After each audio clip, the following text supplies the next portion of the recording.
નમસ્કાર, આપ જોઈ રહ્યા છો નેશન પ્લસ ન્યૂઝ. હું છું આપની સાથે હેતલ ભગત. છોટાઉદેપુર નગરપાલિકાની ચૂંટણીને લઈને પ્રચારનો ધમધમાટ જોવા મળી રહ્યો છે. છોટાઉદેપુર નગરપાલિકાની ચૂંટણીને લઈને હવે ગણતરીના દિવસો બાકી રહ્યા છે. દિવસે ને દિવસે નગરમાં માહોલ ગરમાઈ રહ્યો છે. ત્યારે છોટાઉદેપુર નગરમાં લોકસભાના સાંસદ જશુભાઈ રાઠવા, ધારાસભ્ય રાજેન્દ્રસિંહ રાઠવા, પૂર્વ મંત્રી અને પૂર્વ સાંસદ નારણભાઈ રાઠવા સહિતના ભાજપના હોદ્દેદારો અને કાર્યકર્તાઓએ નગરપાલિકાની ચૂંટણીને લઈને નગરમાં પ્રચાર હાથ ધર્યો હતો. છોટાઉદેપુર નગરપાલિકાની ચૂંટણીને લઈને ભાજપના 20 ઉમેદવારો મેદાનમાં ઉતર્યા છે. ત્યારે ભાજપે નગરમાં પ્રચાર માટે સાંસદ, ધારાસભ્ય, પૂર્વ સાંસદ, પૂર્વ ધારાસભ્યને ઉતાર્યા છે. ત્યારે આજે સાંસદ, ધારાસભ્ય અને પૂર્વ મંત્રી અને કાર્યકર્તાઓ દ્વારા નગરમાં પ્રચાર હાથ ધરવામાં આવ્યો છે. સાંસદ, ધારાસભ્ય અને પૂર્વ મંત્રીએ જણાવ્યું હતું કે આ વખતની ચૂંટણીમાં ભાજપનું છોટાઉદેપુર નગરપાલિકામાં બોર્ડ બનશે.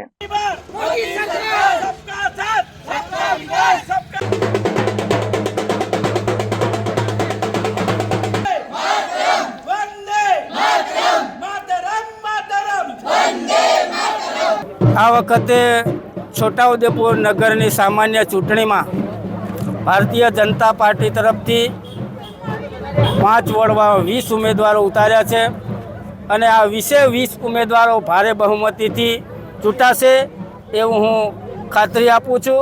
અને સાથે સાથે અમે લોકો પ્રચારમાં ડોર ટુ ડોર નીકળ્યા છે ત્યારે લોકોનો પ્રતિસાદ ખૂબ સારો મળી રહ્યો છે. ત્યારે આ વખતે પૂરેપૂરી શક્યતા છે કે છોટાઉદેપુર નગરપાલિકા ઉપર ભારતીય જનતા પાર્ટીનું શાસન આવશે.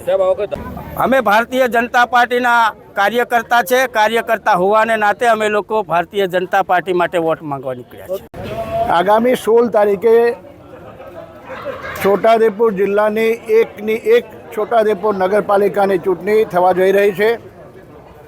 આપનો સવાલ ખૂબ સાચો છે, કેમ કે આ વખતે અમે લોકો ભારતીય જનતા પાર્ટીમાં કોંગ્રેસમાંથી વિલીન થયા બાદ કોંગ્રેસ પાર્ટીની પેનલ પણ પૂરેપૂરી સાથે વોર્ડમાં ઉતારી શક્યા નથી. અને આ માહોલ અમે લોકો છેલ્લા 1 અઠવાડિયાથી તમામ સાથે વોર્ડમાં 28 સભ્યો છે. એની અંદર ભારતીય જનતા પાર્ટીએ 20 સભ્યો ઉતાર્યા છે અને 20 સભ્યો 100% બીજેપીને અહીંયા જીતશે. અને બોર્ડ ભારતીય જનતા પાર્ટીનો સૌ પ્રથમવાર છોટાઉદેપુર નગરપાલિકામાં બનવા જઈ રહ્યું છે.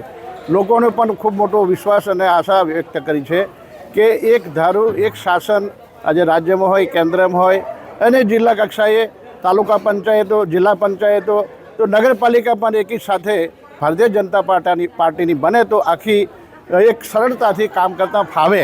અને એ રીતે ભારતીય જનતા પાર્ટીનું બોર્ડ 18મી તારીખે પરિણામ આવે ત્યારે બનવાનું સંપૂર્ણ શ્રદ્ધા અને વિશ્વાસ છે.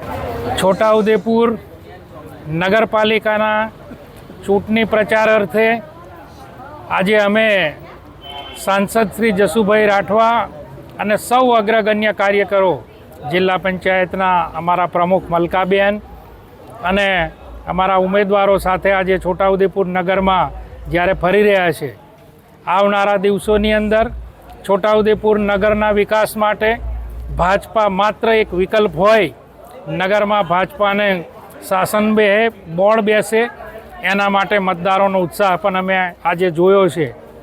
ઇવન મુસ્લિમ મતદારોને પણ આ વખતે ભારતીય જનતા પાર્ટી તરફી મતદાન કરવાના છે અને એમને અમે અપીલ પણ કરી છે કે વિકાસ જો કંઈ કરવો હોય, છોટાઉદેપુર નગરમાં ગટરની વ્યવસ્થા હોય, પીવાના પાણીની વ્યવસ્થા હોય, પેવર બ્લોકની વ્યવસ્થા હોય, લાઇટની વ્યવસ્થા હોય, એવા અનેક પ્રકારની વ્યવસ્થા કરવા માટે 1996 બાદ ભારતીય જનતા પાર્ટીનું પ્રથમવાર અહીંયા છોટાઉદેપુરમાં શાસન આવશે એવો મને ચોક્કસ વિશ્વાસ છે. અને કેન્દ્ર સરકાર, ગુજરાત સરકારના આશીર્વાદ પણ આ છોટાઉદેપુરની જનતાને અને નગરપાલિકાને મળશે, જેનાથી અનેક પ્રકારનો વિકાસ આવતા દિવસોમાં થવાનો છે.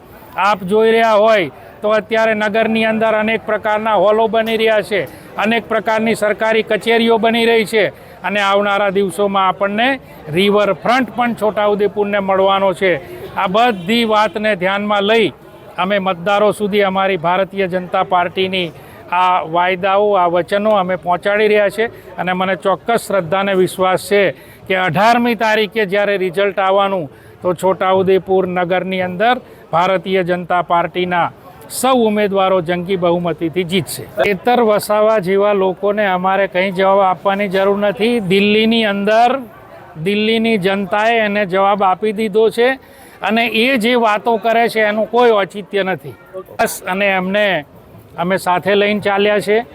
વિકાસની કોઈ વાત હોય અથવા કોઈ પણ પ્રકારનું કાર્ય કરવાનું હોય નગરમાં અમે એમને પણ સામેલ કર્યા છે, અમે એમને બોલાવ્યા છે. પ્રધાનમંત્રી આવાસ યોજનાનો લાભ પણ એમના સુધી મળ્યો છે. એટલે સૌ મુસ્લિમ મતદારો પણ અમારી સાથે છે અને ભારતીય જનતા પાર્ટીને આ વખતે આ નગરના વિકાસ માટે તેઓ આગળ આવવાના છે. Rehan Patel, Nation Plus News, Chhota Udepur. સમાચારોના સતત અપડેટ મેળવવા માટે અમારી નેશન પ્લસ ન્યૂઝની યુટ્યુબ ચેનલને સબસ્ક્રાઇબ કરો, બેલ આઇકન દબાવો અને જોડાયેલા રહો ફેસબુક, ઇન્સ્ટાગ્રામ અને ટ્વિટર પર.